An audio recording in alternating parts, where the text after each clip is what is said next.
The economic survey says about reducing poverty. These are like 3 factors it says. If we just have a quick look at some extracts from that chapter on how to reduce poverty, it says growth will reduce growth versus inequality.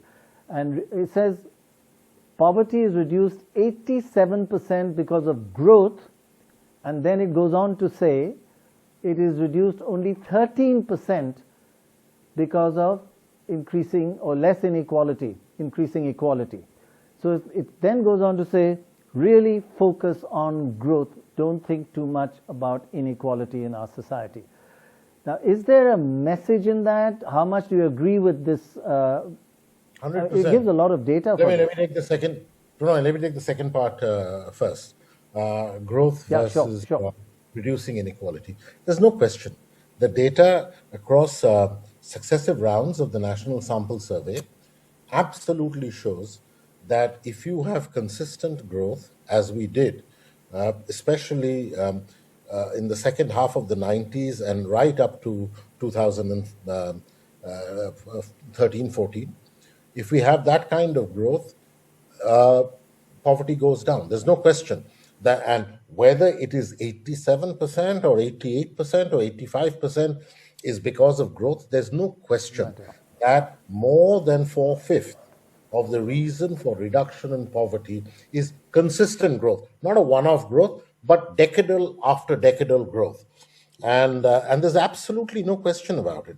Regarding the earlier point, which is about I heard everyone talk about why the credit rating agencies are giving not good ratings and why the chief economic advisor and the economic survey is upset. So my answer would be grow up. Just grow up. They have a job to do. They're doing what they're doing. Okay, you have a job to do. Start doing your job. Why don't you start working on? Why don't you start working on your rubbish percentage of direct tax to GDP? It's steadily going down. It's one of the worst now. Why don't you try and figure out how to reduce what Shaktikanta Das says under stress will be something like 13.5% of gross NPA. Why don't you privatize some of the poor banks? Why don't you increase the disinvestment program where you had 210,000 crores and you're not even going to get 5% of it this year? So why don't you do the job that you're supposed to do instead of bitching, moaning, and groaning about how others treat you? And everybody's so unfair to you. Yeah. Yeah, absolutely. This great Indian thing, you're doing a great job and everyone's unfair, so let me write a chapter. Come on, man. If I go to Shekhar, you also said this, grow up kind of thing that, you can't just blame the whole world is against us. They don't like India. We are, unfairly treated. But in this poverty part, do you find the fact that they're saying growth only, does that mean that, what does that imply for our policies in the future, that the rich are going to get richer, doesn't matter, just go for growth? And maybe you agree with that. Well, there are two parts of your question. First is the world is against us. I think that absolutely the contrary is true. I think the world really wants India to succeed. And the world has been very indulgent towards India. Although India keeps on disappointing both its fans and its foes. So to say that the world is against us is complete nonsense. The world wants you to succeed. We have to get our own act together. If we can't even meet our disinvestment targets in years like this when the markets are red hot, then when will we do so? What this tells us is that there is a lack of capacity in the system to create a pipeline for disinvestment. So decisions are taken at the top, but there isn't the bureaucratic machine that is working at the right pace. And that tells you that the system is lacking some enablers, some pacemakers, some people who can get things done, some chalta purzas. That is lacking in this system. Otherwise, nothing else can explain this complete failure or disinvestment, for example. That's one. Second, as far as growth and eradication of poverty or reduction of poverty is concerned, it's a no-brainer.